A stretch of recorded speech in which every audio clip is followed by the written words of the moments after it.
doctor Mohamed Suhail Umar. Es un honor tenerlo con nosotros. Es considerado como un hombre de carácter moral intachable, erudito y gestor del más alto nivel, que habla con fluidez tanto el inglés, el urdu, el persa como el árabe, con conocimientos académicos tanto de filosofía occidental como de pensamiento islámico tradicional y de otras tradiciones del mundo. Es muy reconocido internacionalmente en diálogo interconfesional e interreligioso por su labor a lo largo de más de 4 décadas. Actualmente es catedrático de la Universidad del Punjab Central en Lahore, Pakistán, en la Facultad de Tecnología de la Información en Ciencias Sociales y director del Centro de Lengua Inglesa. Sus últimos 30 años ha sido director de la Academia Iqbal de Pakistán, Centro de Excelencia del Gobierno pakistaní, en estudios del poeta y sabio Iqbal. También ha trabajado como director académico del Instituto de Cultura Islámica, como redactor jefe de Al-Ma'arif y como profesor visitante en el Instituto Internacional de Pensamiento y Civilización Islámicos de Kuala Lumpur, en Malasia. Adicionalmente, es profesor asociado de otras universidades, de Lahore, la Universidad Nacional de Informática y Ciencias Emergentes y la de Ciencias Empresariales. El profesor Umar está especializado en filosofía y lengua y literatura, tanto en inglés, en urdu, árabe y persa, religión comparada, espiritualidad islámica, diálogo interreligioso, interfaz entre religión y ciencia y estudios sobre Iqbal e historia intelectual islámica. Ha contribuido con un altísimo número de artículos y publicaciones y ha participado también en un gran número de proyectos de investigación y conferencias con numerosas organizaciones nacionales e internacionales. Es asimismo un consumado traductor en los idiomas citados y un experto informático que ha producido 2 programas informáticos, uno de los cuales sigue siendo el único programa multilingüe para bibliotecas del mundo, además de haber realizado la traducción al urdu del Microsoft Office y del Microsoft Windows. Esto por dar un pequeño resumen de su enorme trayectoria académica también. Al margen de eso, decir que comparto con él una trayectoria común dentro del marco del Consejo Mundial Interreligioso Elijah, del que formamos ambos parte, y bueno, pues nada más resaltar su dimensión personal y sobre todo la suerte que tenemos, a mi modo de ver, de poder estar una vez más en su presencia y de compartir no solamente su conocimiento, su presencia y las enseñanzas que va a compartir con nosotros. Ha hecho una labor muy importante porque yo ayer hablando le dijimos que una parte de la audiencia y también de la audiencia en Internet pues no habla inglés fluidamente como para tocar temas que tengan que ver con la metafísica, con lo cual él ha hecho un esfuerzo para reprogramar y restablecer toda la conferencia de manera que le puedan acompañar. Yes. Okay.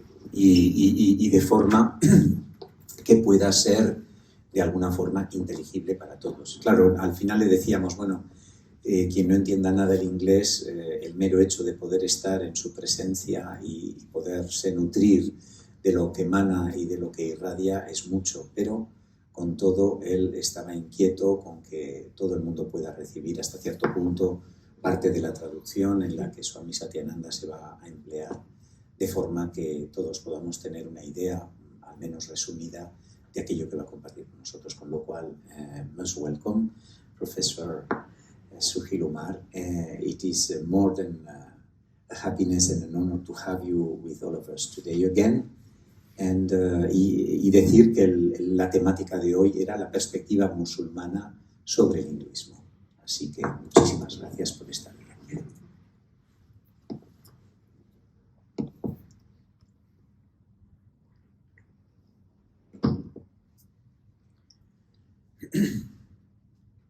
Ladies and gentlemen, the youngest and the oldest. Muslim perspective on Hinduism.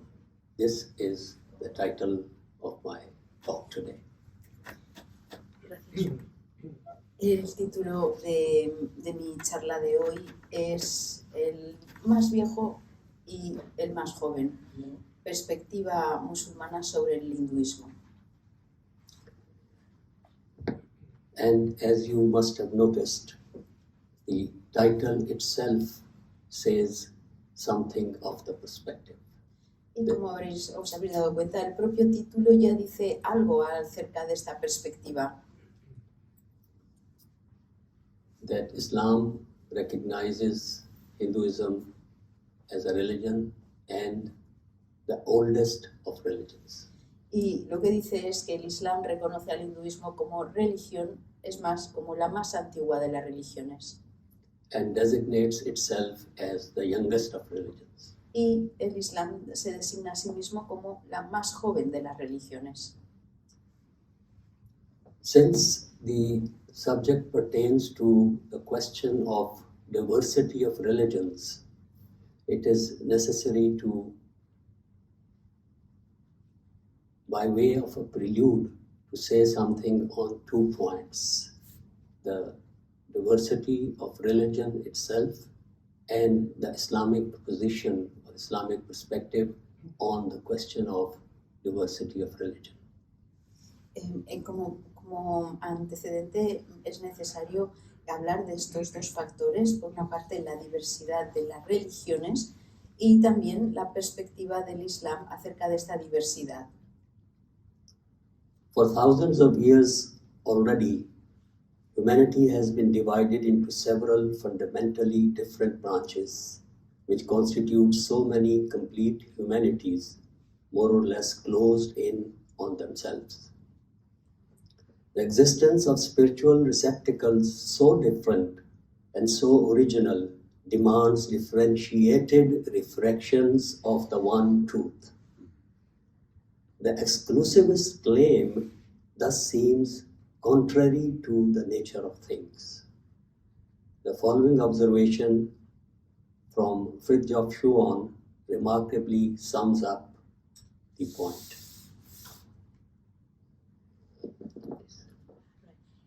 Durante miles de años ya, la humanidad se ha dividido en varias ramas claramente diferenciadas que constituyen distintas humanidades en sí mismas, más o menos cercanas las unas de las otras. La existencia de receptáculos espirituales tan diferentes y tan originales, pide también el reflejar la verdad única de diferentes maneras. Pensar en exclusivismo,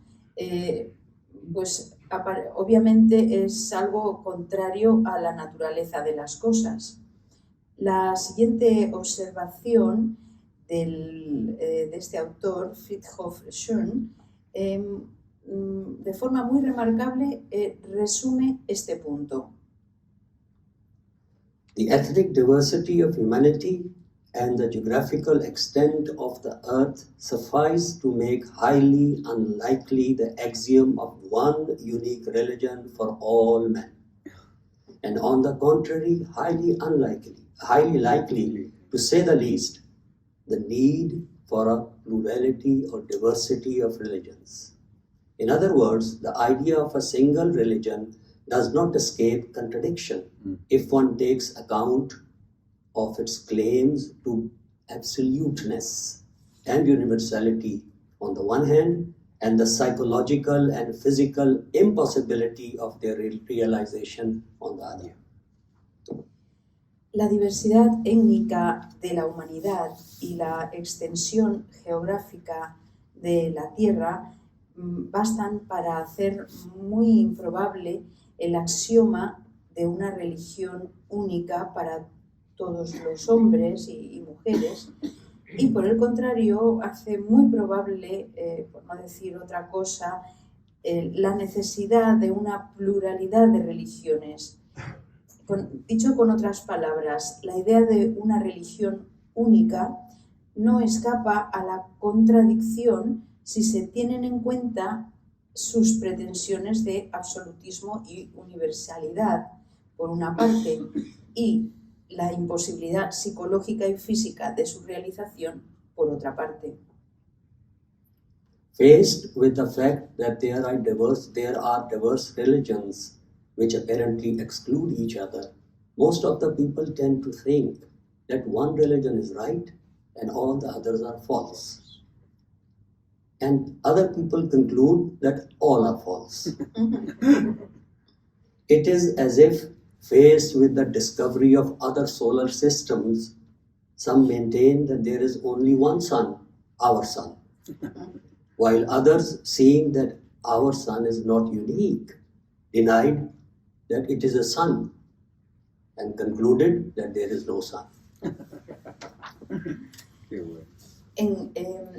Encarados al hecho de que hay diversas religiones que aparentemente se excluyen las unas a las otras, la mayoría de la gente tiende a pensar que una religión es la buena y que las otras son falsas. Incluso hay otras personas que llegan a la conclusión de que todas las religiones son falsas. Es como si frente al descubrimiento de otros sistemas solares, algunas personas mantuvieran que solo hay un sol, el nuestro, mientras que los otros, viendo que nuestro sol no es el único, entonces niegan la existencia de un sol y llegan a la conclusión de que no hay sol. The Quran expressly addresses the adherents of all the different orthodoxies on earth, and its message is very relevant to the age in which we live, in particular to the mental predicament of man in these later days. En el Corán expresamente trata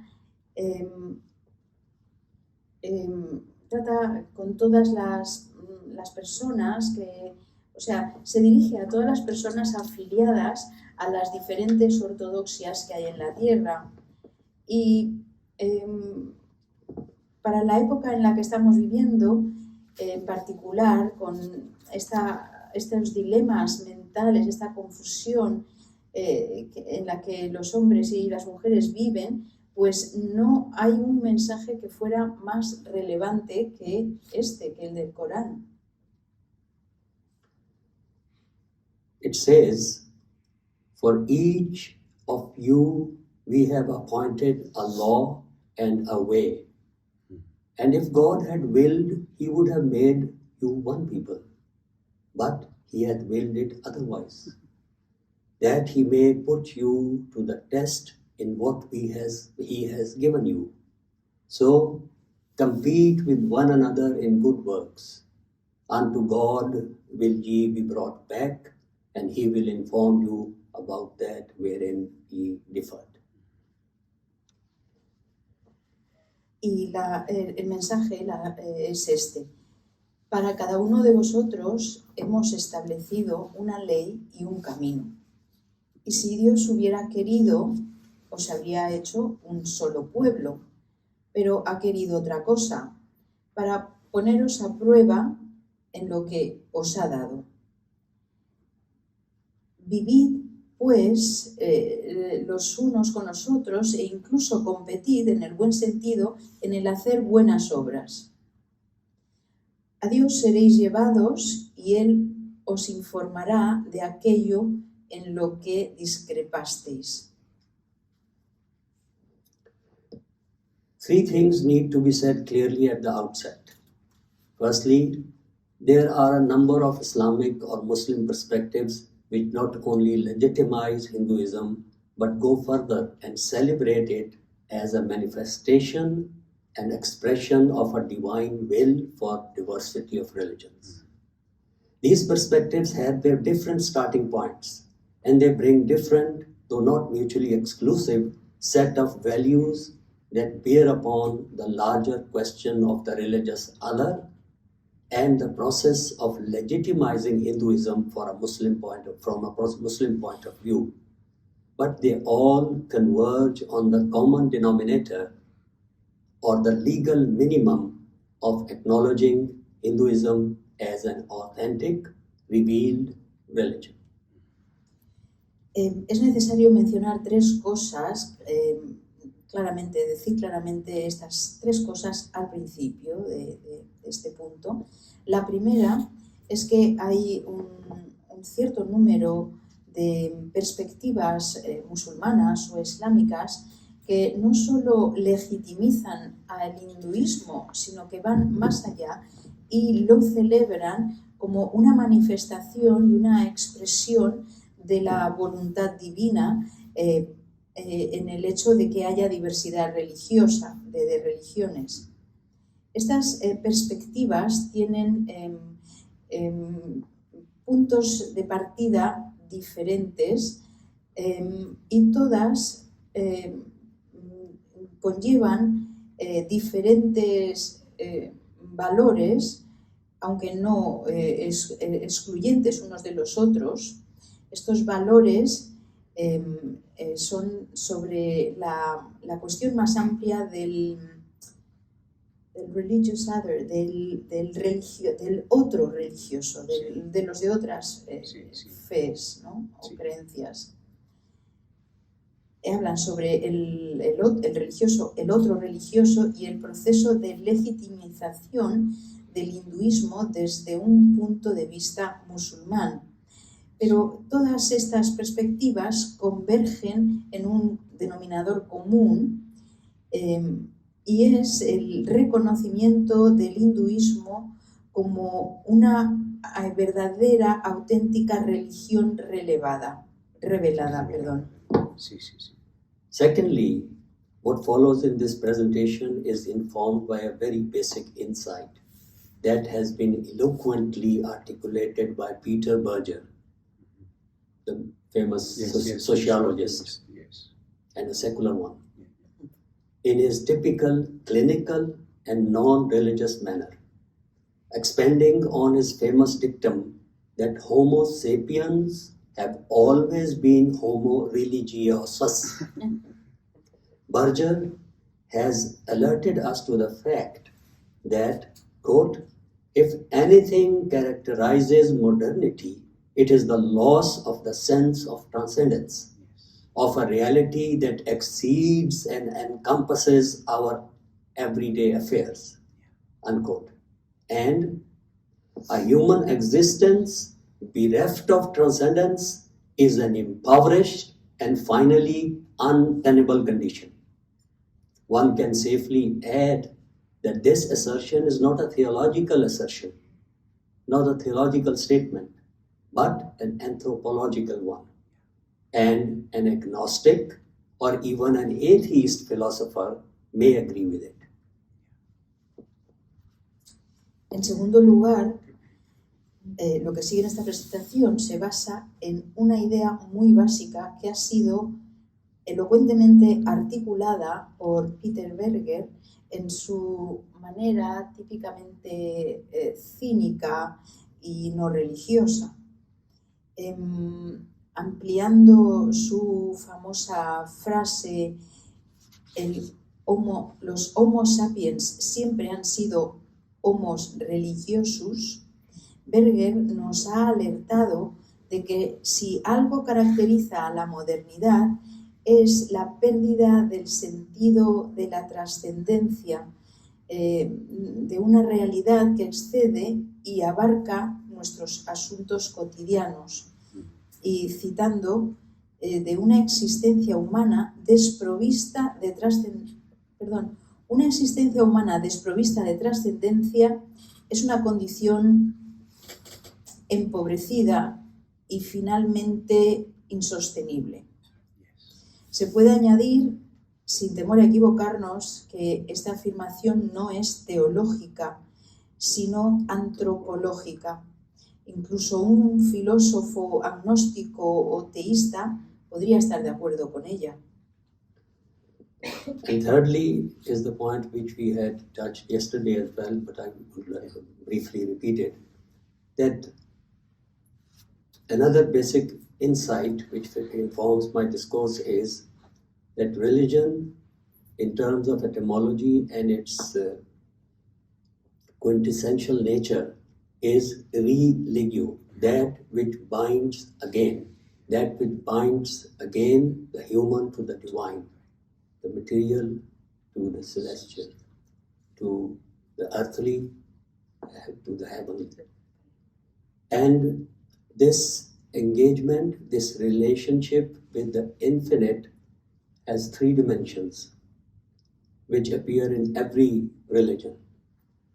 That which bind your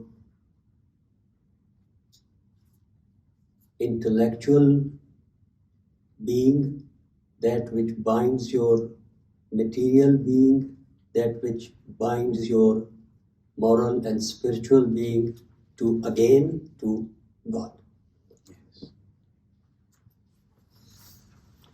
En tercer lugar, como punto muy importante de este discurso, de esta exposición, es lo siguiente. En términos etimológicos, la religión es lo que nos liga, lo que nos religa, aquello que une al hombre a Dios.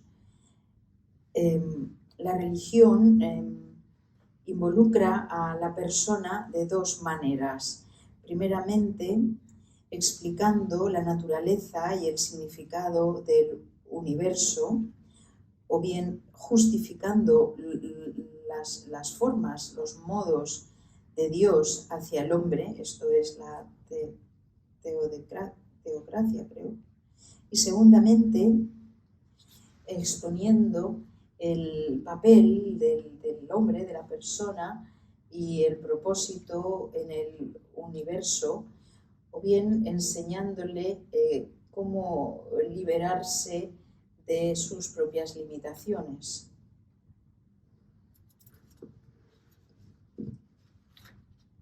So now we turn to the Quranic perspective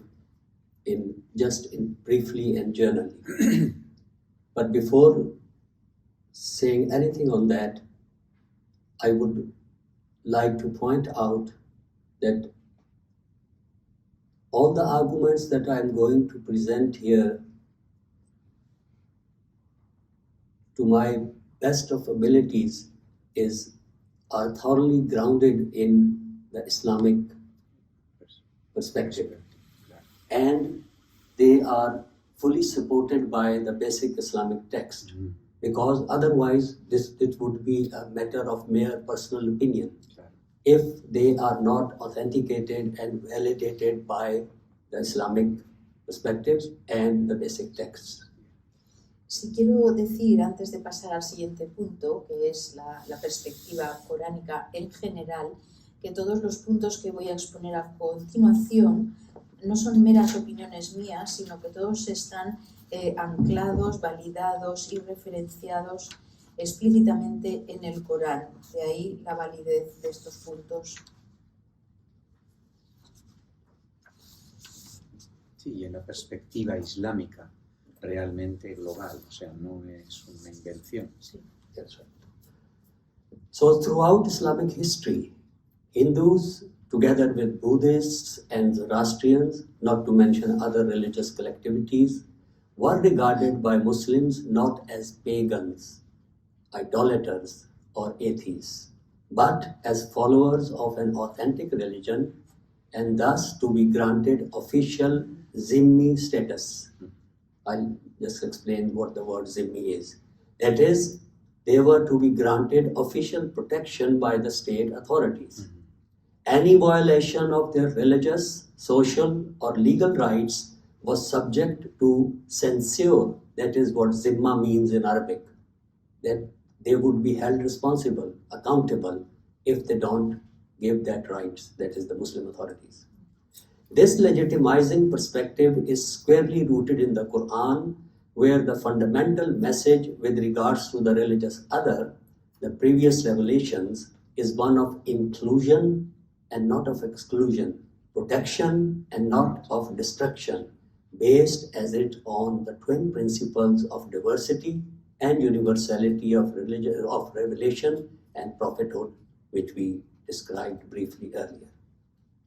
Before we present the proof texts, which are numerous, but I would not go into the details,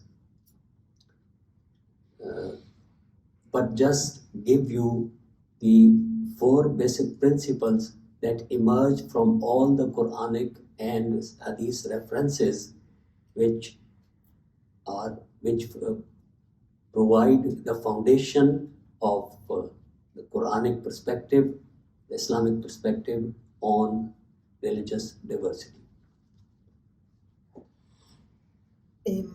A lo largo de la historia islámica, los hindús, junto con los budistas y los seguidores de Zoroastro, sin mencionar otras colectividades religiosas, fueron vistos por los musulmanes no como paganos o idólatras o ateos, sino como seguidores de una religión auténtica y por consiguiente se les tenía que dar el estatus de dhimmi de manera oficial.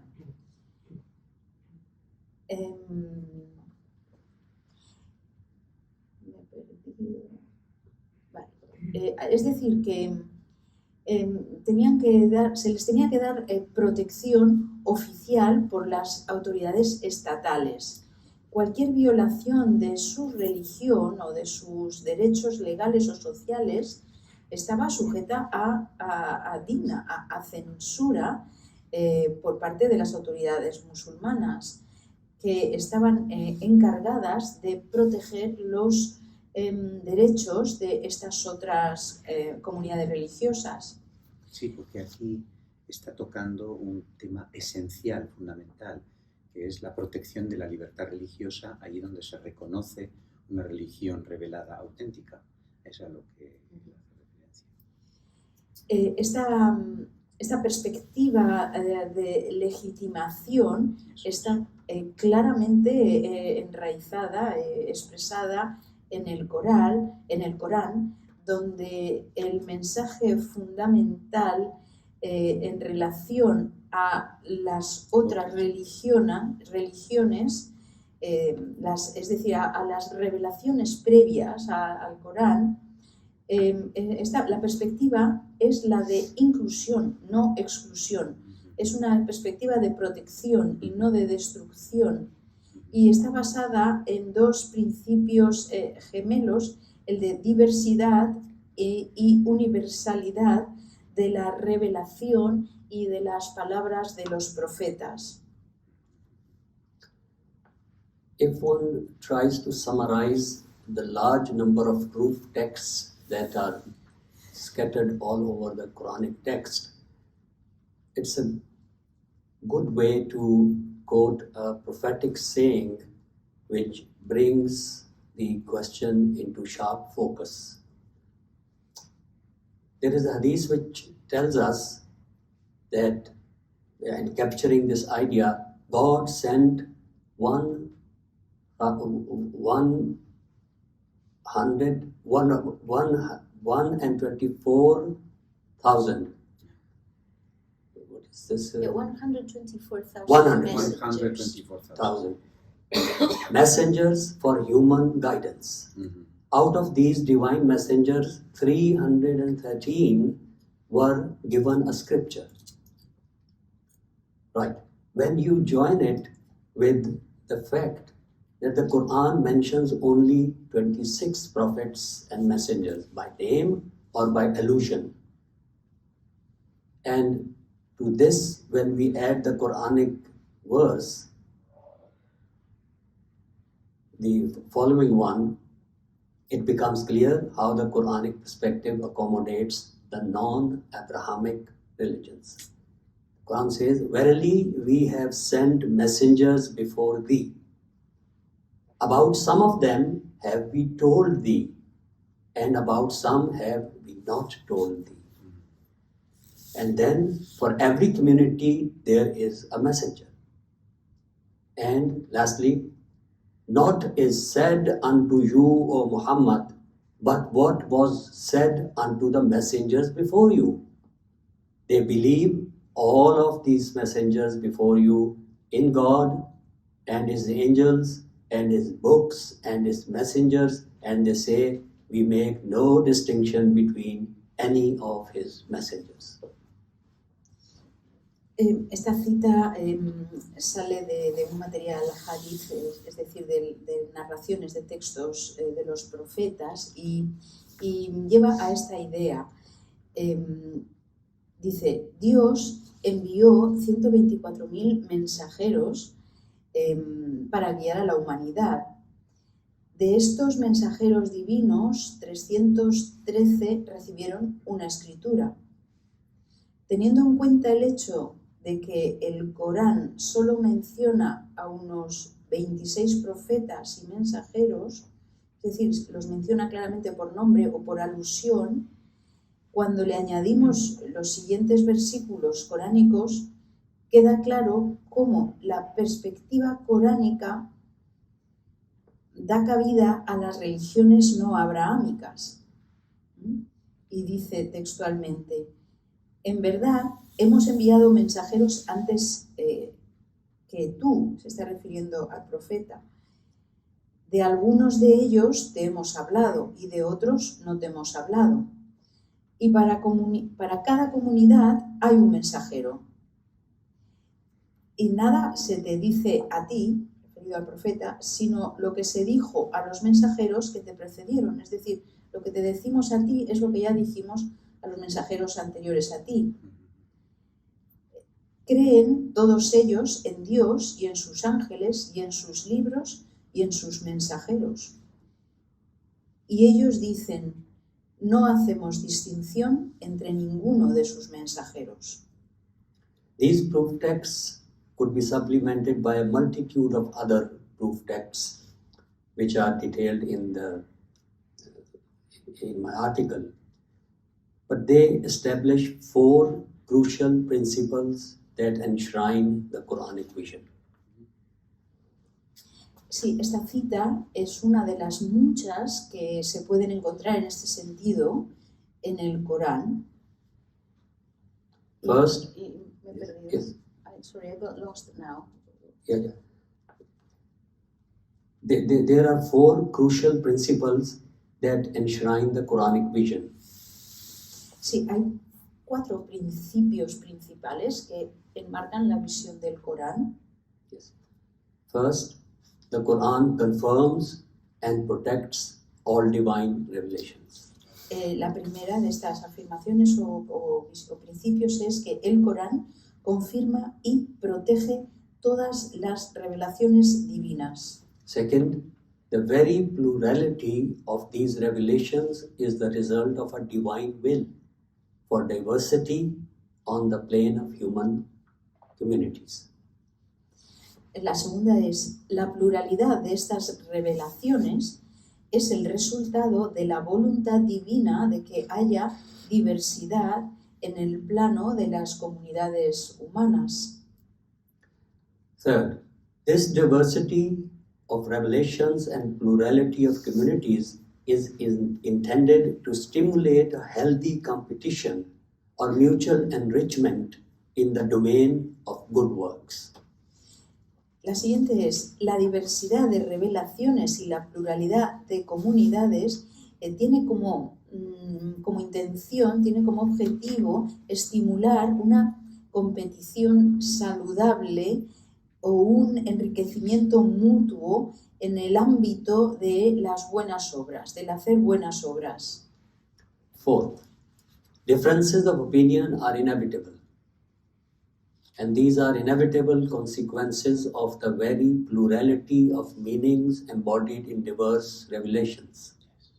These differences are to be tolerated on the human plane and will be finally resolved in the hereafter.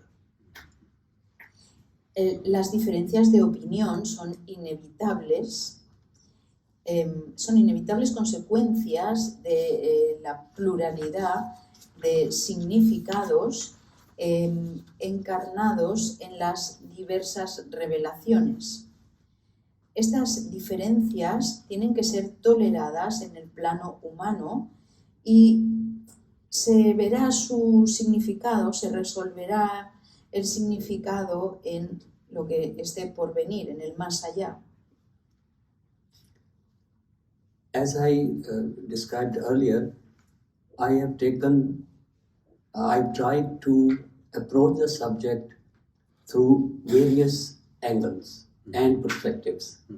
So after having said this directly from the Quran and the Hadith perspective, now I would like to say a few words on the Quranic perspective of religious diversity from an anthropological point of view. Sí, como he dicho antes, voy a tratar el tema de esta conferencia desde distintos ángulos. Y habiendo ya hablado de estas citas coránicas, ahora vamos a tratarlo desde un punto de vista antropológico. And for this I have chosen Arvind Sharma, who has closely followed the 4 crucial principles I just described in his very important article, Can Muslims Talk to Hindus? So after working his thesis through the enunciated categories, Sharma concludes as follows. I would now, would you like to translate that? Yes, voy a referirme aquí a este autor, Arvind Sharma, que se ha ajustado muy bien a estos 4 principios cruciales que hemos mencionado antes en su obra. ¿Pueden los musulmanes hablar con los hindúes? Después de trabajar, después de hacer su tesis en estas 4 categorías que hemos enunciado antes, Sharma concluye lo siguiente. I would now like to discuss a third option provided by the verse 13 of Surah 49. Sharma says, and the verse is, O mankind, lo, we have created you male and female, and we have made you nations and tribes, that ye may know one another. The noblest of you in the sight of God is the best of conduct. Lo, God is all-knowing, all-aware. This verse seems to offer the clearest mandate for the Muslim to talk to the Hindu. The verse, a Medina verse, is addressed specifically to humanity, not just Muslims, and in this verse, the diversity not just of peoples, but of sexes is clearly alluded to. Note that no revelations have been sent in terms of division of humanity by sex, but rather to the peoples. Not only is diversity of the peoples alluded to, there are no qualifications attached to it, such as that they be Jews or Christians or Sabians or protected communities. Moreover, the purpose of this diversity is also identified. It is to provide an occasion for the people to know each other, or to put in the modern idiom, engage in dialogue. So that is, it might bring out the best in them. Hence, Muslims and Hindus can talk to each other because revelation is universal, but because diversity is universal, a pervasive feature of human condition. In other words, the diversity being celebrated here is radical, in its etymological sense of pertaining to the roots, and as providing a root metaphor of the human condition. I would therefore propose that it is possible for the Muslims to talk to the Hindus without this possibility having to be mediated through the category of Ahl Kitab. That is an important point which Sharma is making, that you don't need religious categories to navigate this. which is to say that Muslims can talk directly to the Hindus just because they constitute two different communities. And this difference is meant to enable them to come to know each other. The Quran provides what we might call an anthropological basis here, as distinguished from a revelatory basis for the Muslims to talk to the Hindus.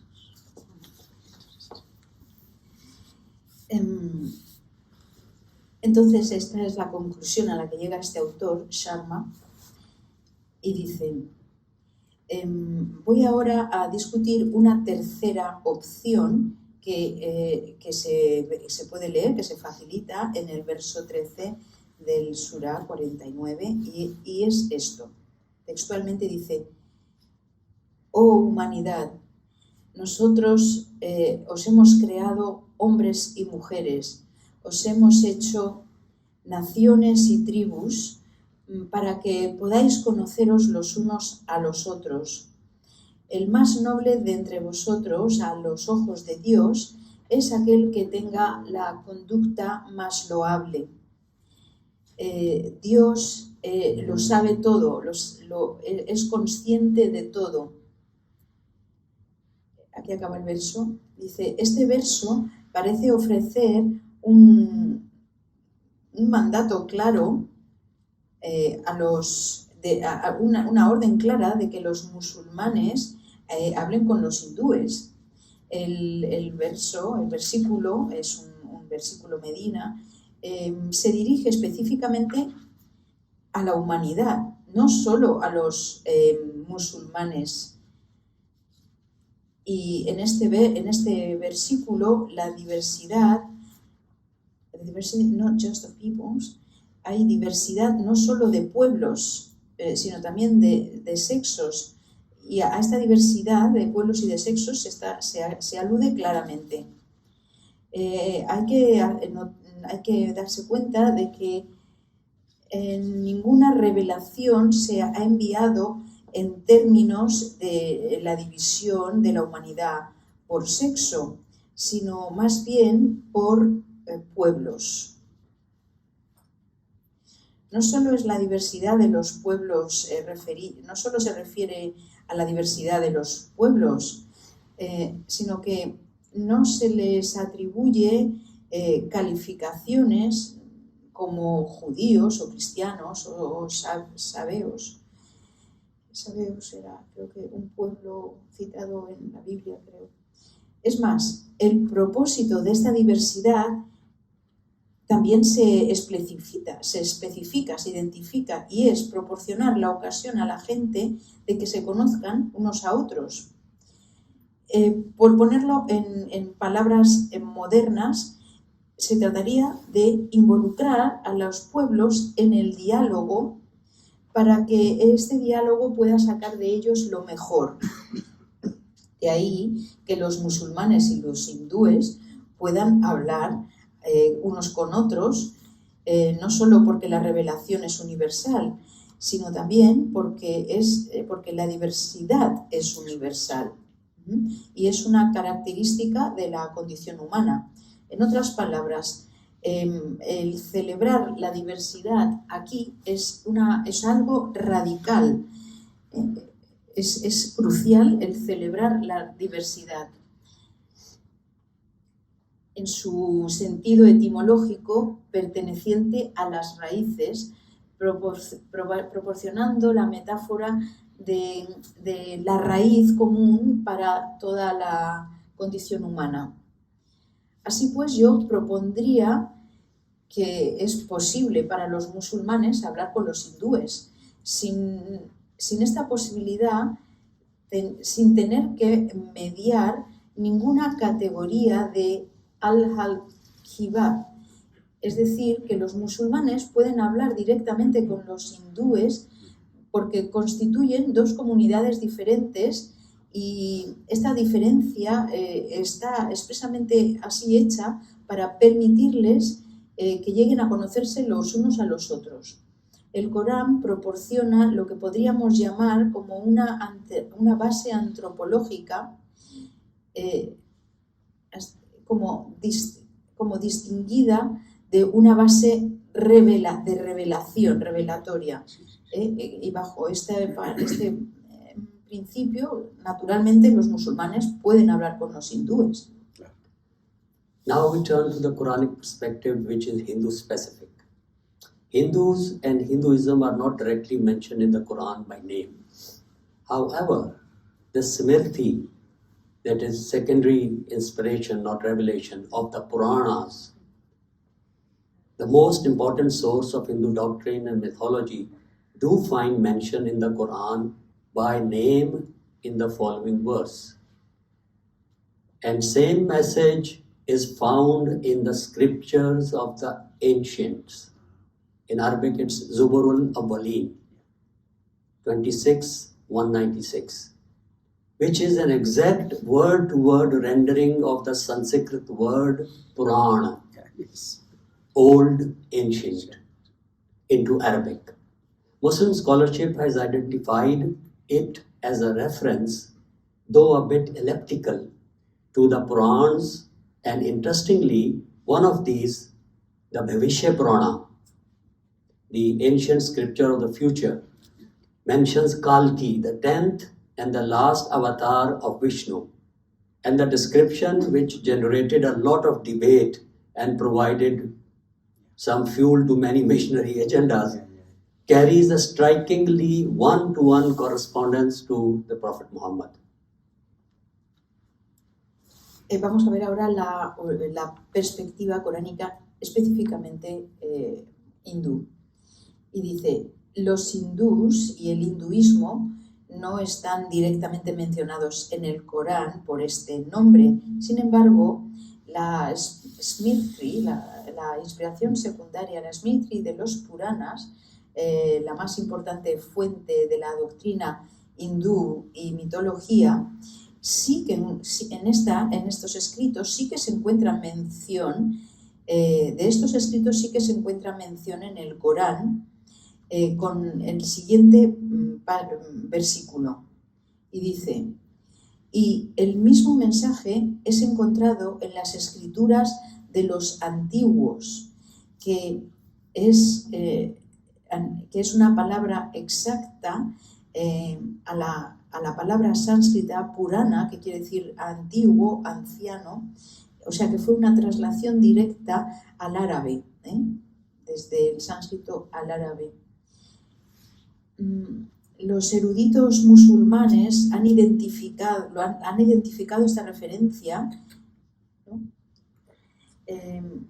Como un poco elíptica a los Puranas, y muy interesantemente una de estas, el Bhavishya Purana, la antigua escritura del futuro, menciona a Kalki, la décima y última encarnación o avatar de Vishnu. Y la descripción que ha generado mucho debate y ha dado combustible considerable a muchas agendas de misiones, lleva implícita una sorprendente correspondencia con el profeta Mohammed. Then there is a category of other religions which is counted among the saved communities in the Quran, is named Sabians, Asabiun.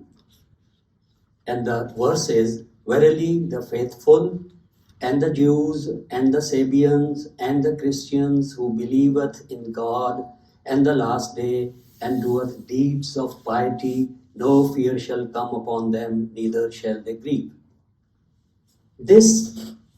The exact identity of the Sabians has long perplexed the Quranic commentators, jurists, and other religious scholars. So there is no general consensus of opinion as to what religion it refers to. And certain Muslim rulers in India and elsewhere have made the name in question a loophole for tolerance towards their non-Muslim, non-Christian, and non-Jewish subjects. But the majority of scholars finally precipitated towards the view that it is a cumulative title or reference to the other two families of the world religions, that is the Aryan mythologies and the shamanistic.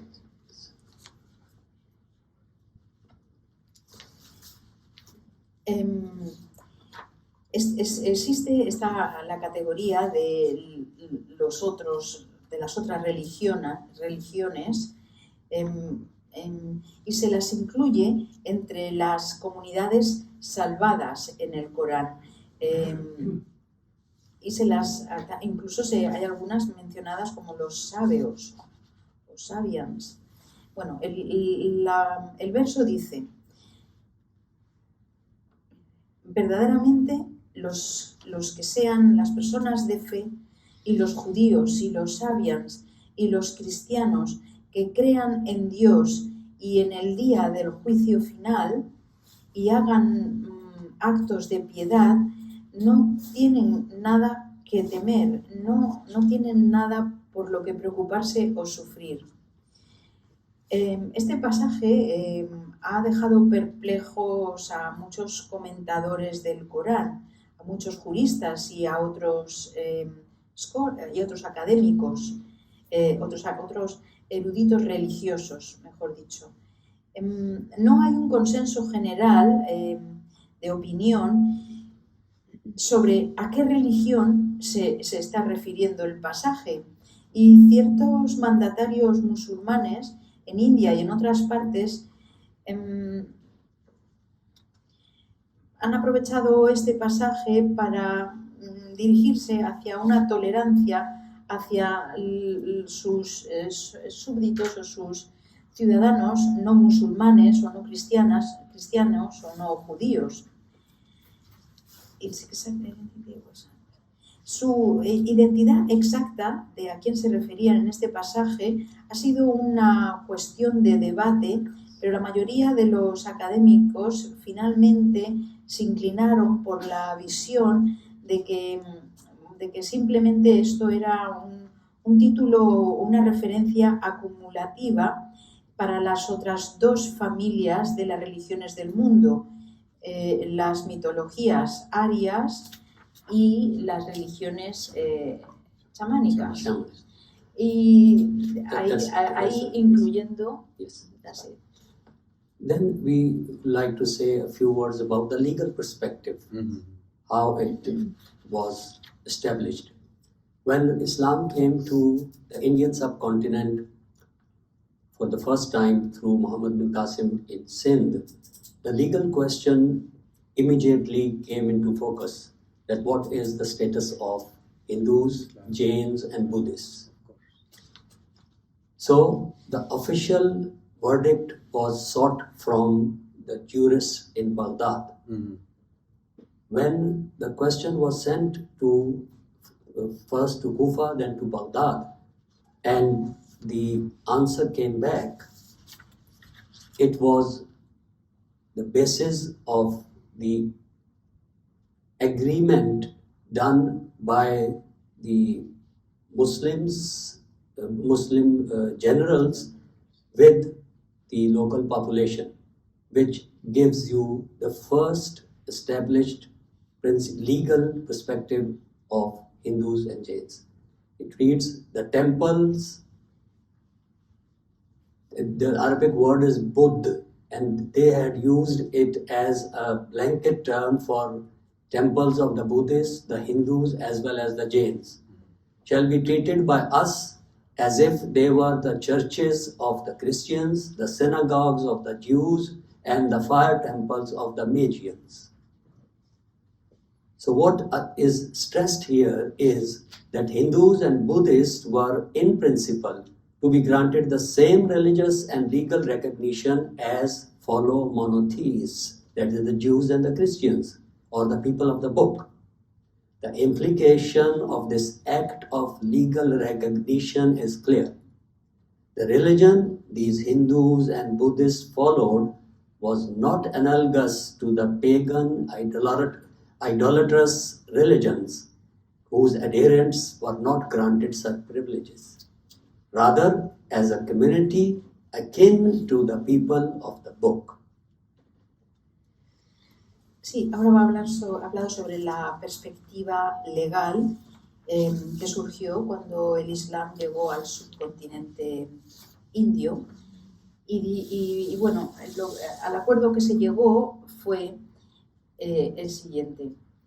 Dice, los templos, literalmente al-Bud, pero refiriéndose a los templos de los budistas y de los hindús, también a los templos de los jainistas.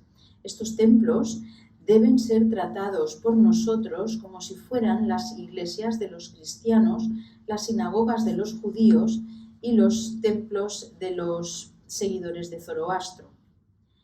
En donde se quiere poner el énfasis aquí es en el hecho de que los hindúes y los budistas eran, en principio, se les tenía que dar, en principio, el mismo reconocimiento religioso y legal que a los amigos monoteístas, a los judíos y a los cristianos o a la gente, al pueblo del libro. La implicación de esta ley de reconocimiento es clara. La religión de los hindús y de los budistas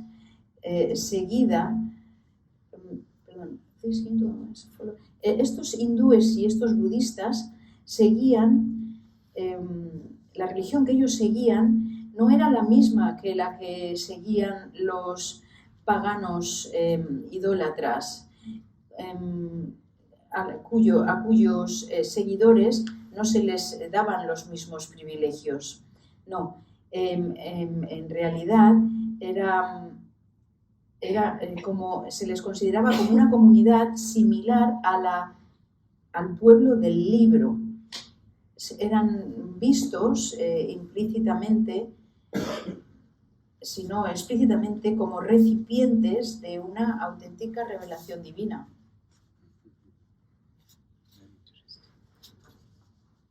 Now, once this legal perspective was established, its immediate implication for theological perspective is self-evident.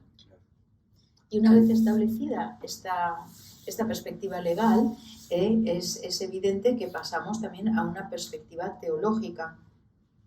And I would not repeat it, just say that if Hindus and Buddhists are recognized as akin to the people of the book, then they are implicitly to be included in the spectrum of saved communities, as we read in one of the verses before.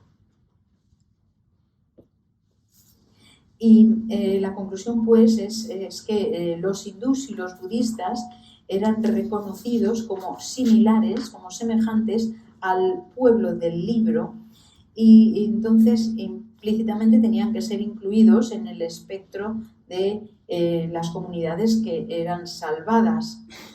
Y como se expresó en uno de los versos más universales del Corán que hemos citado antes. But there is a very important aspect of the theological perspective, which is the question of polytheism. And it would not be a Pelagianism to speak that there is idolatrous polytheism and the polytheism which is not idolatrous.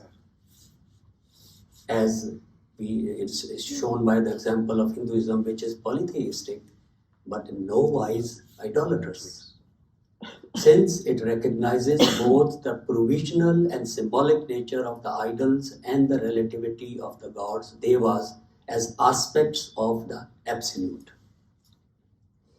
Y ahora, hablando de la perspectiva teológica, llegamos a la cuestión del politeísmo. Y dice, no es un pleonasmo hablar de politeísmo idólatra, como se ve, por ejemplo, en el hinduismo, que es politeísta, pero no es idólatra, ya que reconoce ambas cosas, la naturaleza provisional y simbólica de los ídolos y de la relatividad de los dioses o devas, reconoce esto como aspectos del absoluto.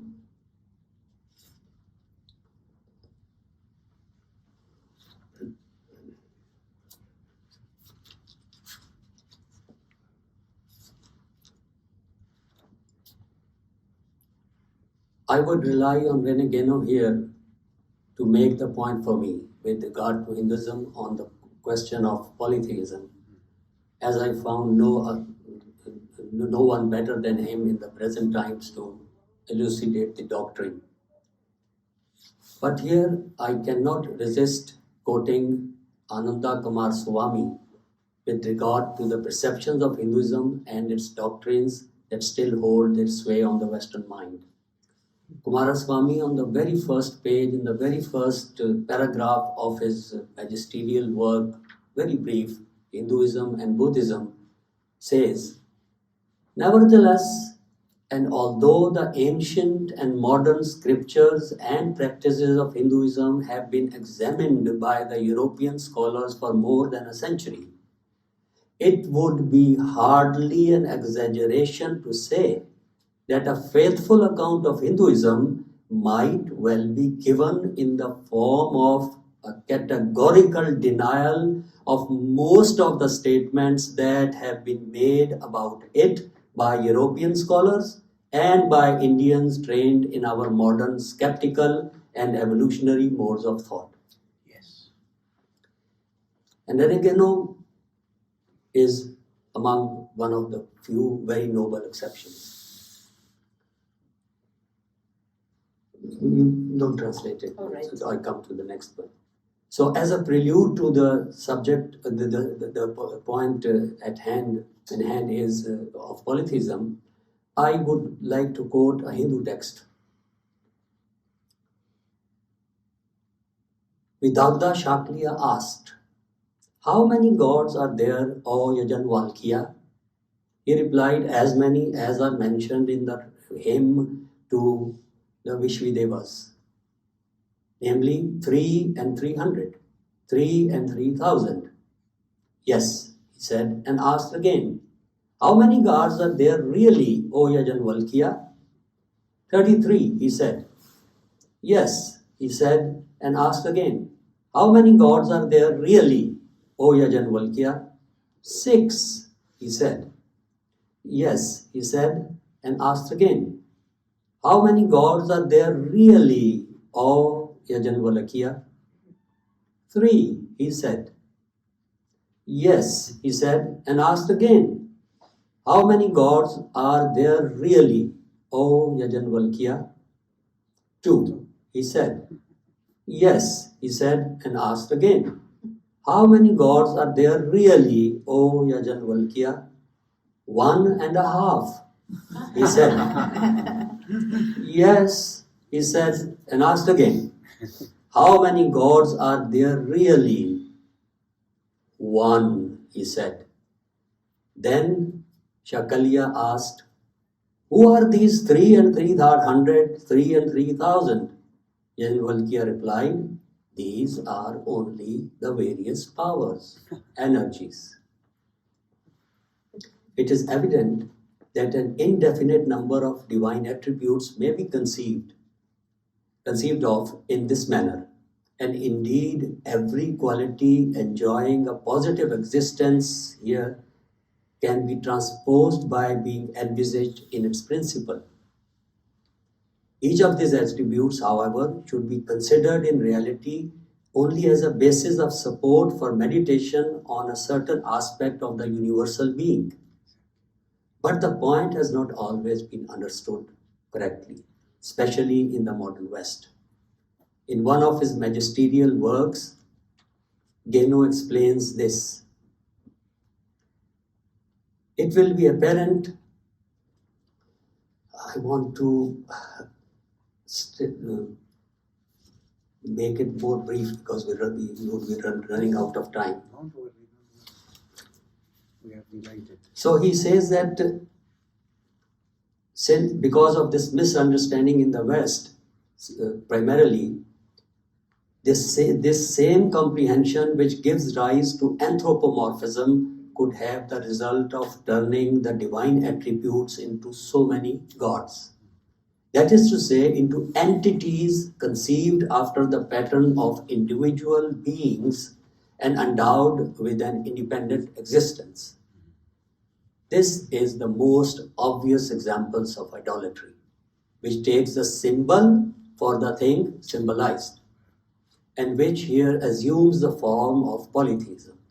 But it is clear that no doctrine was ever polytheistic in itself, in essence, since it could not only become so as the result of a profound corruption, which moreover happens on a large scale much more rarely than is commonly supposed. In fact, only one example of the generalization of this error is known for certain, that is the Greco-Roman civilization. And even here, there were at least some exceptions among the intellectual elect. In the East, where the tendency towards anthropomorphism is non-existent apart from individual aberrations that are always possible, though rare and abnormal, nothing of the kind has ever succeeded in coming to light.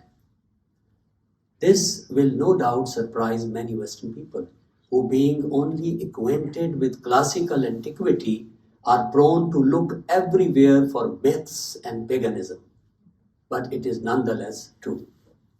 So far as India is concerned, the symbolical image representing one or other of the divine attributes, and which is called pratika, is most certainly not an idol. And when trying to translate pratika into English, a number of modern Hindus actually do employ the word idol, though without the least consciousness of the opprobrious shade of meaning that it invariably bears in the Western language. For it has never been taken for anything other than what really is, namely a support for meditation and an auxiliary means of realization. In my classes, when this question comes up, I try to explain it by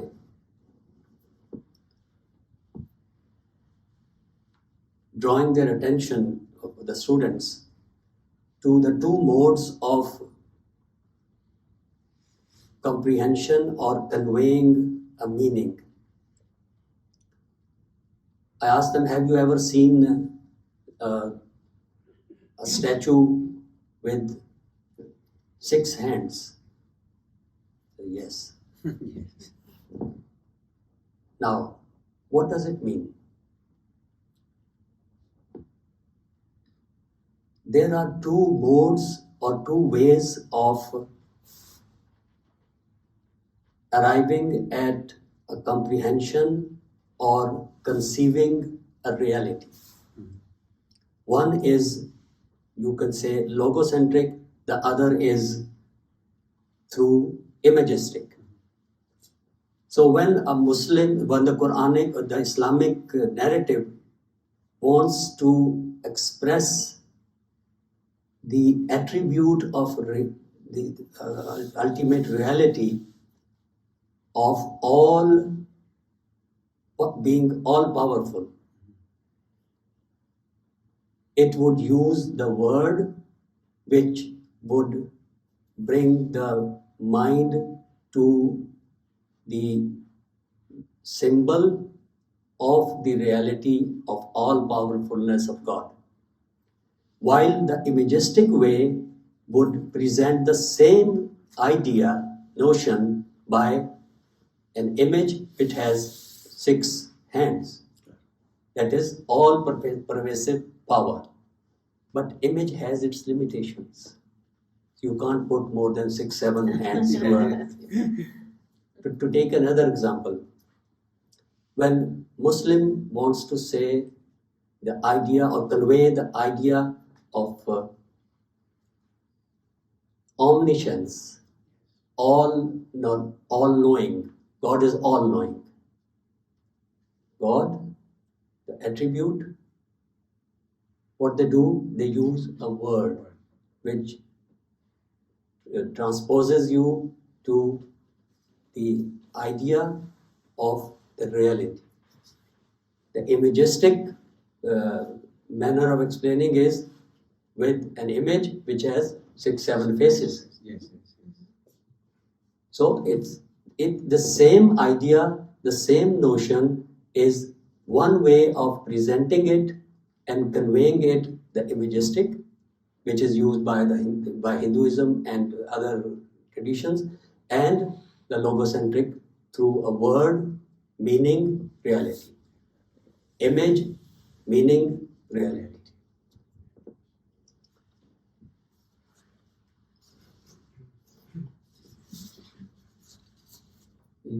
Need to summarize it, or it's fine? Maybe summarize. Maybe there is, bueno, ha dicho tantas cosas que no sé si puedo resumirlo todo, porque empezó hablando de cómo se ha pervertido a veces la concepción de los hindús como si fuera una religión politeísta y cómo se usa la palabra ídolo, inclusive por algunos autores hindús, sin darse cuenta de la repercusión que esa palabra tiene en la mente occidental. Y bien, si yo lo he entendido bien, ha venido a decir que no es que el hinduismo sea una religión politeísta, sino que tiene esta representación de diferentes, no quiero decir ídolos, pero dioses que son los referencias. La existencia de los dioses como aspectos del absoluto. Exacto, los dioses representan los distintos aspectos del absoluto.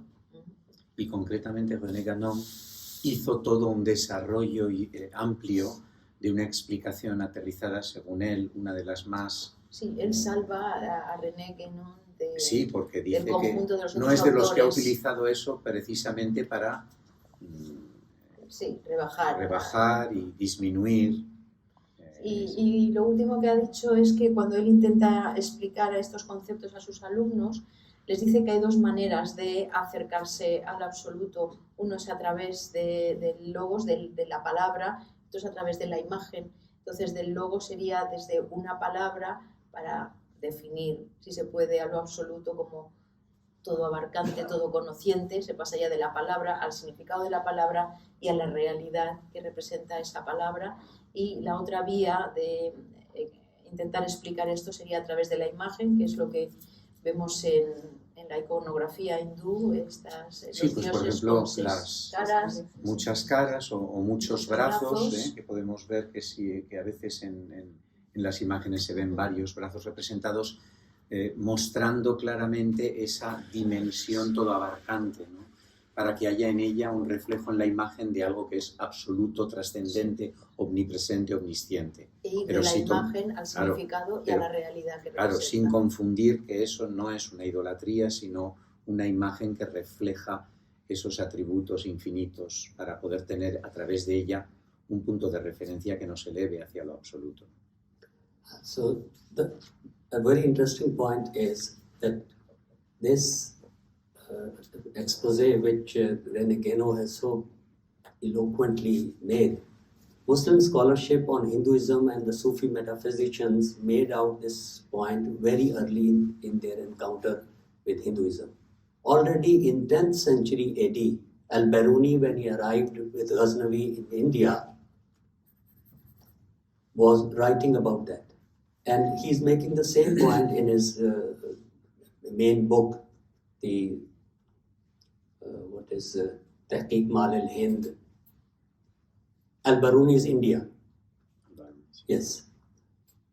He says that provisional and symbolic nature of the idols and the relativity of the devas as aspects of the absolute.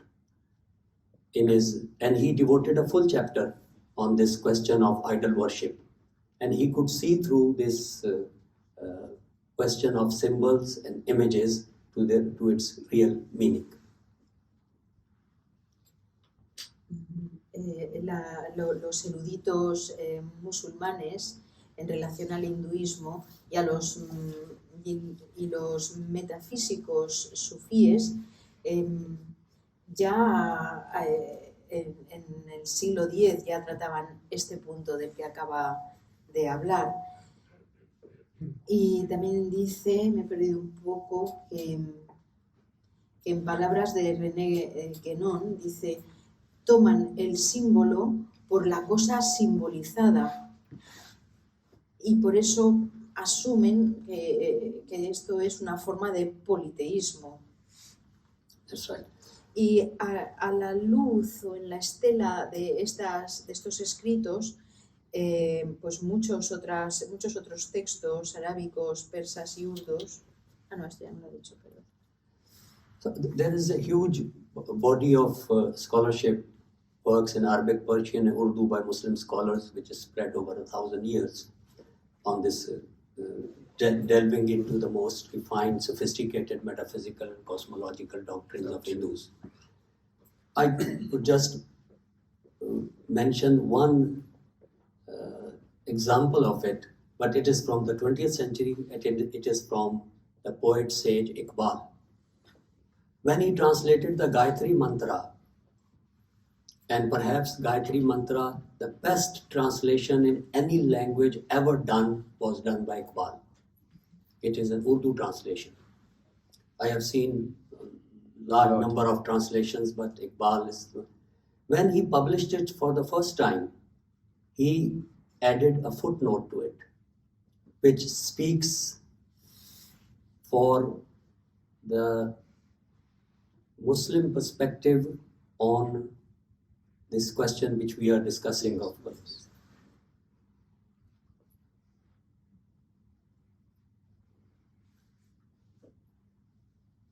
So he added a note with regard to the second last shlok of the Gayatri Mantra, wherein he explained the expression born of light. They said Devtas are the creatures born of light. Right. And when he added the footnote, he said that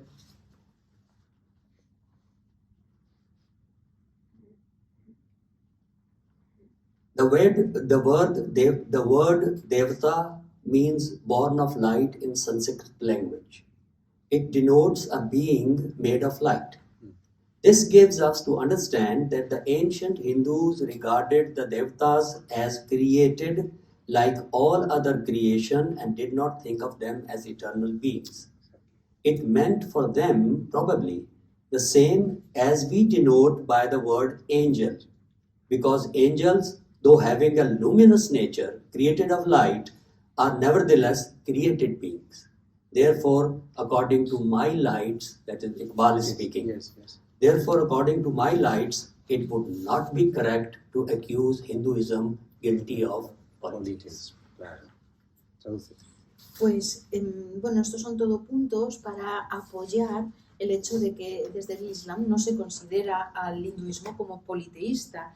Y ha dicho que, bueno, pues que hay muchísimos escritos en árabe, persa y urdu por académicos musulmanes que se fueron produciendo a lo largo de los últimos 1000 años, que han profundizado en estas doctrinas tan sofisticadas. Y en concreto cita a un poeta, filósofo del siglo XX, Iqbal, que mientras traducía el Gayatri Mantra al urdu, y él ha dicho en concreto que ha visto muchas traducciones del Gayatri Mantra, pero que esta le parece la más excelsa,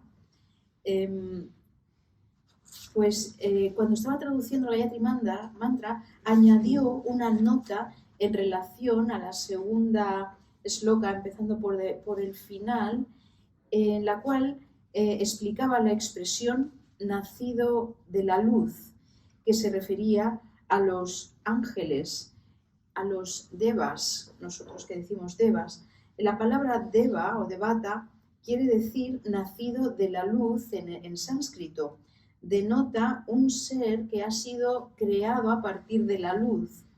Esto nos lleva a entender que los antiguos hindúes veían a los devas como creados, como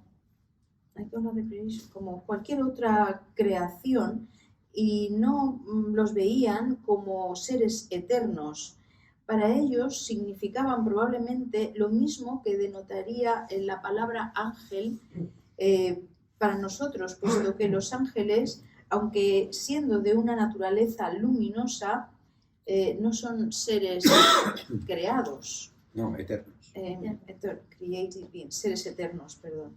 Así pues, según mi entendimiento, esto dice el autor, Iqbal, no sería correcto acusar al hinduismo de politeísmo. Yes, another very important aspect of the theological perspective is the question of the avatar and how it it's different from the Abrahamic perspective of prophethood. So this I have dealt with this as well, and have shown that there are two ways of divine manifestation: the word made book and word made flesh. Just to simplify and summarize it, Hinduism, being the oldest surviving religion, has place for both of these, whereas Christianity has great difficulties in understanding the word made book, because its central theophany is word made flesh. Islam again has the place for both of these. Word made book, word made book is the Quran, and Muhammad is the recipient, though not in the manner as conceived by the Christians, word made flesh. And this was acknowledged along with the question of polytheism, that avatar in the Hindu sense, though its expression is slightly different, but it could be accommodated and acknowledged as another way of describing the function and the notion of prophethood. Sí, bueno, está diciendo, siguiendo con la perspectiva de la perspectiva teológica, el concepto del avatar, y ha dicho que los cristianos tienen más problemas en relación a este tema que los islámicos. Para los musulmanes, tanto aceptan lo de el verbo se hizo carne como el verbo se hizo libro, mientras que para los que el verbo, bueno, la palabra, el texto, la palabra, mientras que para los islámicos esto no supone ningún conflicto. Right. So I won't go into the details and would like to close this theological perspective on an anecdote, Sí, which comes from a Sufi of the Indian subcontinent. Page 32. Thank you. Yeah. Yes. It is his own narrative. He says that my mother was melancholic at the time of my birth. And this anecdote gives you a window on how the Hindu-Muslim relationships were being maintained in the Indian soil, as well as this perspective of avatar, prophethood, how it was looked at. My mother was melancholic at the time of my birth, so my grandfather did not want me to be suckled by her and looked for a wet nurse. There was a pious Pandit named Ram Sinhi in the neighborhood, whose wife was available because she had having many daughters but no son, and was herself a very pious lady. a lady of praiseworthy character traits. My foster mother named me Ganga Bhushan, while the real mother gave me the name Ghaus Ali Shah, the Muslim name, and father gave me the name Abul Hasan.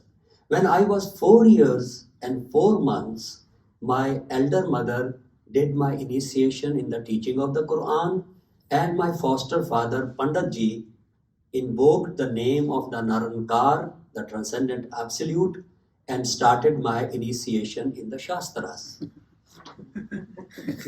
And Lo que ha dicho es que, bueno, está acortando mucho toda la conferencia, pero que querría concluir este capítulo del aspecto teológico con 2 anécdotas. Y la primera es de este niño musulmán que cuenta: mi madre estaba un poco deprimida cuando me dio a luz y mi abuelo no quería que me amamantara, así que buscó a una nodriza. Había un pandit muy piadoso en el vecindario cuya mujer estaba disponible porque había tenido muchas hijas pero no había tenido ningún hijo, y ella misma pues tenía un carácter muy de mucha oración y muy piadoso. Así que mi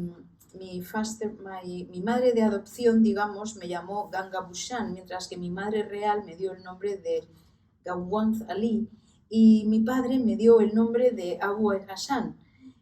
Cuando yo tenía 4 años y 4 meses, mi madre biológica me inició en las enseñanzas del Corán, y mi madre adoptiva, mi padre adoptivo, el Pundit Ram Singh, invocó el nombre de Narankar, lo trascendente y absoluto, y me inició en los Shastras. And the next part is the most interesting thing. Before his death, that is his foster Pandit father, when I was leaving my homeland, my foster father Pandit Ram Singh asked me and taught me the Gayatri Mantra and made his death wish that I should recite the Gayatri for him when I go to the Ganges. Once there, after the ritual bath, I did the recitation. The day when I had made that recitation of the Gayatri Mantra, when I went to sleep that night, I had a dream, wherein I saw that right side of the Ganges river, the last prophet Muhammad Mustafa came with his companions and there was a gathering. On the other side was Maharaj Shri Krishna with his companions as well. And there was a spiritual gathering. Krishna ji addressed the Prophet of Islam saying, "Why don't you give him some advice?" And the literal translation is, "Why don't you put some sense in the head of your believer? What is this that he is doing here?" The Prophet said, "No, you give him some advice."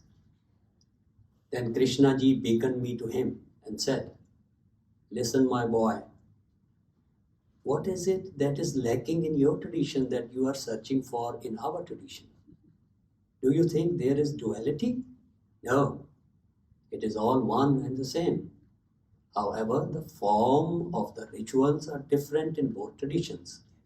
It is befitting for a person to keep in one's territory. And if he trespasses on the other's territory, then he invites blame." Unquote. And then there is a verse which says, "Both Islam and non-Islam are travelers on his path, and both pronounce, say or articulate, Wahdahu la sharika lahu." He is the unique one, has no associates.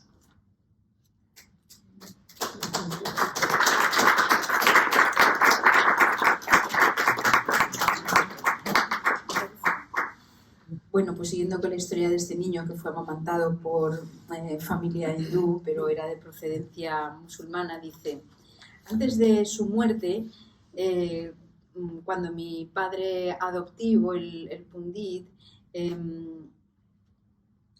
antes de su muerte, cuando yo estaba dejando mi pueblo, More. mi padre adoptivo me enseñó el Gayatri Mantra y me dijo, y su deseo antes de morir fue que yo recitara el Gayatri para él cuando fuera al Ganges. Una vez allí, después del ritual del baño, yo hice la recitación. El día en el que hice la recitación del Gayatri, cuando me fui a dormir aquella noche, tuve un sueño en el que veía en la orilla derecha del Ganges al último profeta Mohammed Mustafa, el escogido. Le vi que venía con todos sus compañeros y que tenían como una reunión. Y en la otra orilla del Ganges estaba Maharaj Sri Krishna con también sus acompañantes en una reunión. Y Krishna se dirigió al profeta del Islam diciéndole: ¿por qué no le das un poco algún consejo con el sentido de, por qué no insuflas un poco de sentido en la cabeza de este seguidor tuyo? ¿Qué es lo que está haciendo aquí? El profeta dijo: no, dale tú algún consejo. Entonces Krishna se dirigió a él y le dijo: escucha muchacho, ¿qué falta en tu tradición que estás buscando en la nuestra? ¿Crees que hay dualidad? No. Todo es uno y lo mismo. Sin embargo, la forma de los rituales son diferentes en ambas tradiciones. Y en el verso, es un verso aquí el que cita que dice: ambos, Islam y no Islam, son viajeros del camino del Señor, y ambos pronuncian o articulan, esto no lo puedo pronunciar, Wahahu la Shariha Lahu, que viene a ser: Él es el único, el sin segundo. Yes. So, let us now consider briefly the mystical or the metaphysical perspective. And this is a very rich domain. Vamos a considerar ahora el aspecto místico, que es el ámbito más rico. And there is, in the case of theological perspective, the most sophisticated accounts of mystical, metaphysical, and spiritual affinities and parallel between Hinduism and Islam.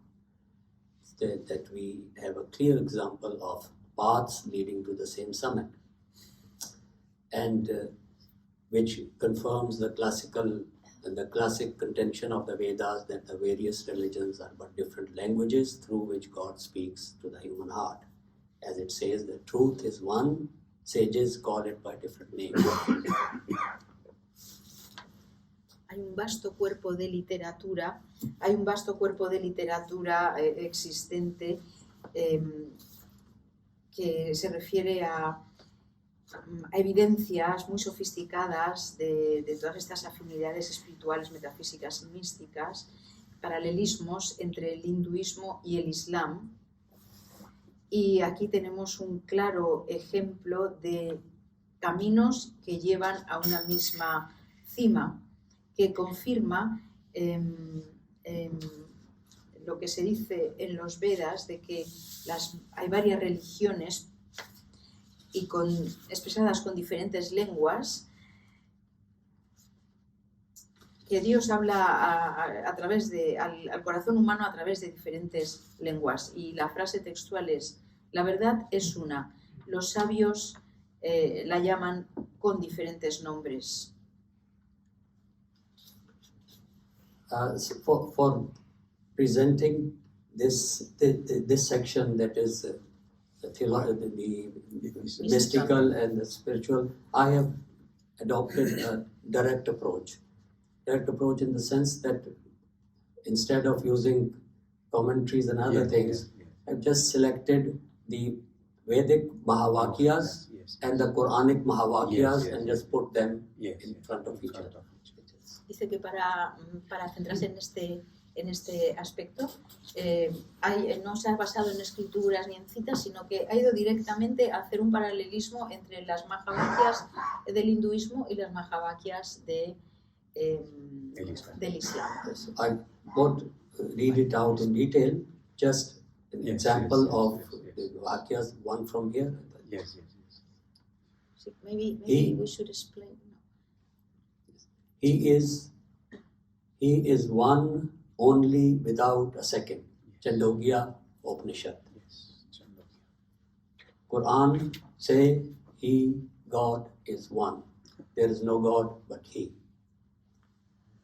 Second, Brahma is real, the world is unreal. Quran, and say the real has come and the unreal has vanished away. Surely the unreal is ever vanishing.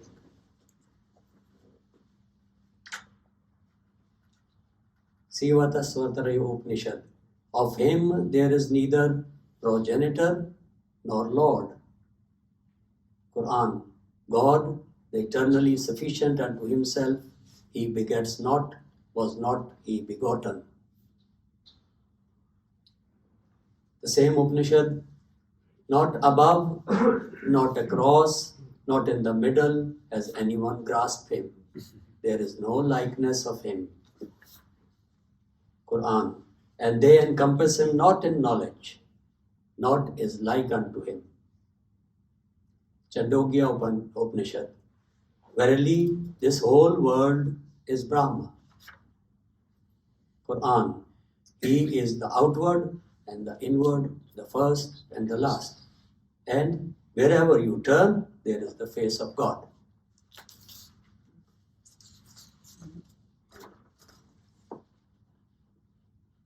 Aitareya Upanishad.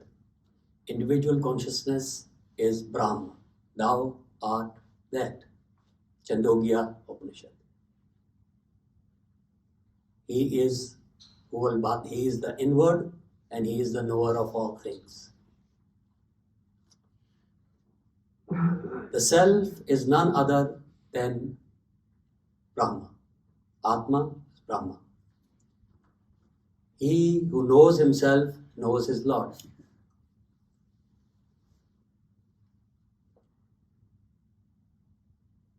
His form is not to be seen. No one sees him with the eye. Those who through heart and mind know him as abiding in the heart become immortal. Upanishad. Sight comprehends him not, but he comprehends all sights, and he is the subtle, the aware. Quran. I am seated in the heart of all. Bhagavad Gita. 15th. My heaven and my earth embrace me not, but the heart of my believing servants does embrace me. So this is the brief of the metaphysical. And next we have, I have devoted a small section to historical perspective, social, how it became. But it's not of interest, except that if you have read A.L. Basham's, it's page 38, A.L. Basham's famous work, The Wonder That Was India. Once Islam arrived on the Indian soil and was not devoured by what Al-Biruni had said, that India has throughout history been the devourer of nations, Akalul Umam. Whoever comes, it eats it up. But in the case of Islam, a second wonder took place, which is the Indo-Islamic civilization. Through a long historical process of cross-fertilization, influences and mutual enrichment, Hinduism and Islam bodied forth a civilization that gave rise to marvels of art and sciences in all their domains and cultural achievements of outstanding sophistication and beauty. And Muslims and Hindus were co-workers in this process.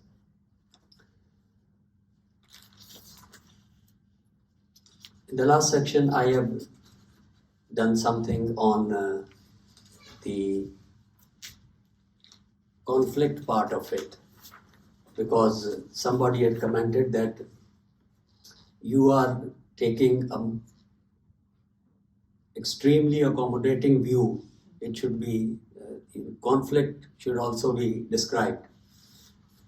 So with some background, I have, but I think I should stop here, because talking after having discussed these lofty things Yes. about conflict situations or political things, it leaves a bad taste at the end. Yeah. And there are problems which we know from where they come. You see, it is not from the real spiritual approach. It is a political and differences which are not in the same level of sharing. Thank you. So thank you very much for all.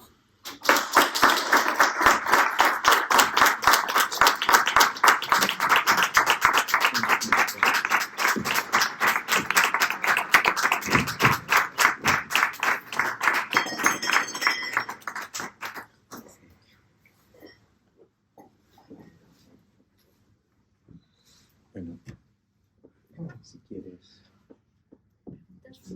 Sí. Si alguien quisiera hacer alguna pregunta, pues seguramente podemos encontrar momentos sin agotarle, ¿no? Para preguntar alguna cosa.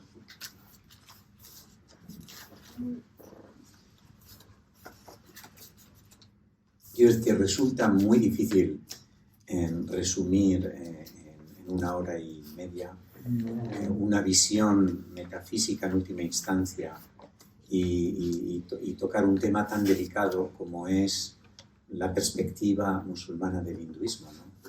Sobre todo teniendo tan fácil un acercamiento superficial en el que ver en el hinduismo un politeísmo, una diversidad malentendida y una aproximación superficial de la revelación en sí misma. Entonces, no solo le agradecemos muchísimo el que haya hecho ese esfuerzo, sino que intentaremos ver si de alguna manera podemos hacernos con el trabajo completo y poderlo asociar a la conferencia para que quienes lo deseen, si él está de acuerdo, puedan descargar el conjunto global de todo el trabajo, que serán unas 50 o 60 páginas, ¿no?, de trabajo intenso, por además hacer valer, digamos, los aspectos más elevados, más profundos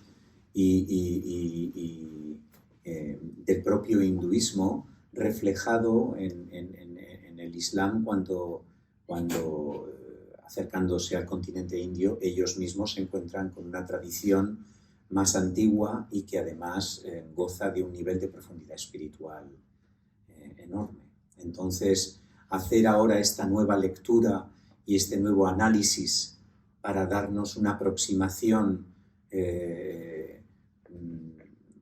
con toda la autoridad que conlleva, puesto que no solamente derivamos a una conversación en la que la opinión personal de un sabio pues se deja, digamos, colar en el mundo de las ideas, sino que esa visión viene refrendada y viene sostenida con autoridad de los textos sagrados, donde pueden encontrarse esas referencias, que aquellos a los que les interesa algo completamente diferente pues van a encontrar otras referencias y las van a torcer para que se adapten a la necesidad del pensamiento de cada uno. Con lo cual, pues bueno, si tenéis alguna pregunta. Decir este último párrafo. Sí, pues Basically, lo que acabo de decir Somi. No, lo último eran las Mahaváryas. Sí, exacto, eso estaría bien.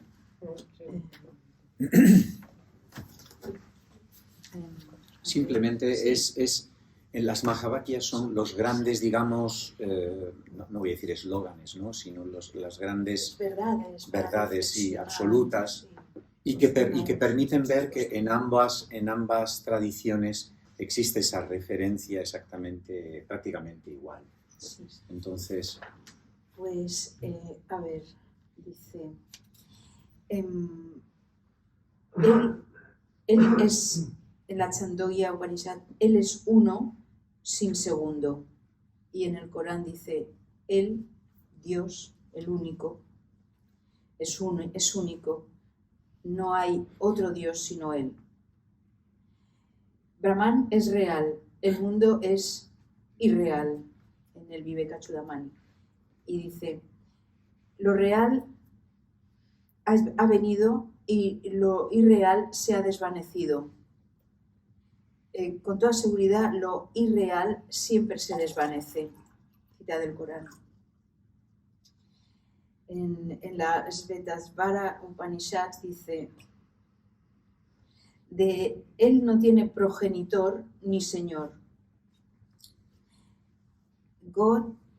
Dios es eternamente autosuficiente.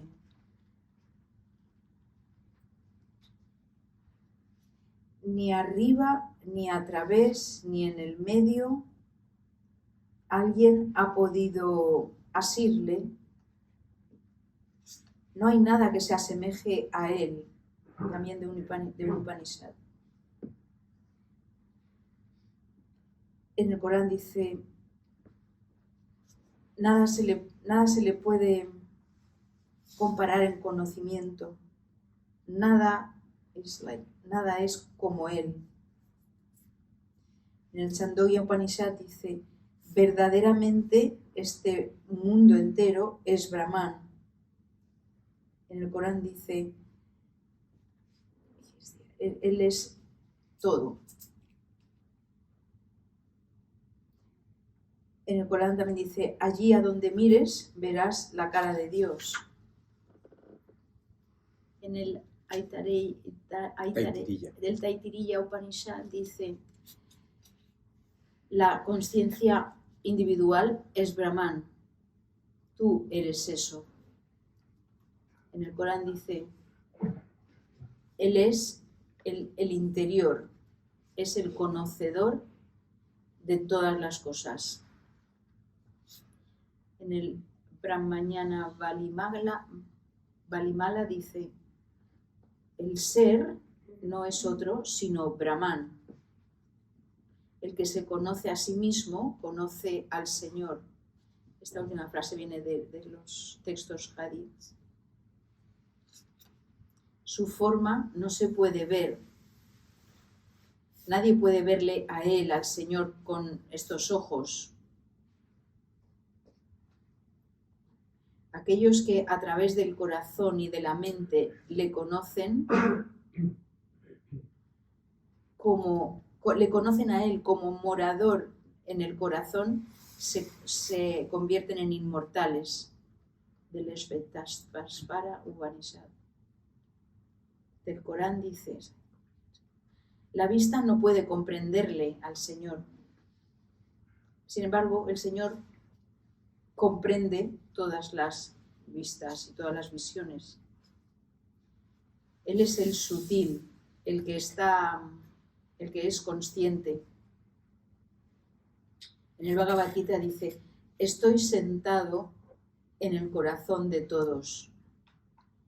Y en el Corán, en un texto hadith dice, mi cielo y mi tierra no me abarcan,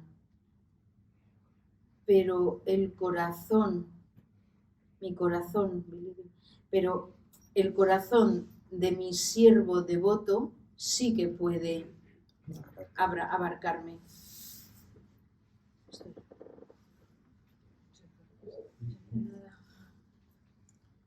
Pues muchas gracias entonces.